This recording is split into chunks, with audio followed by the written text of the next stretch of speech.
Today we're going to show you how to change your weed eater string on any of your weed eaters that you have with the Oregon .095 Magnum Gator line. First things first, guys, we're going to disassemble our weed eater head to make sure if there's any debris in there that's going to make the string not go and not flow where it's supposed to. 1, 2, 3. Pull your finger through the middle and find what I call the U. And now I got 2 even pieces of string. So now we're gonna put it in the top first so that it's being able to be clipped easiest at the bottom as you roll it around. Now clip it in place. Now we're gonna do the same for the bottom.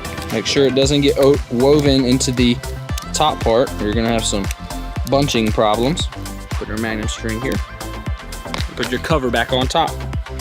Ready to go, we're ready to work.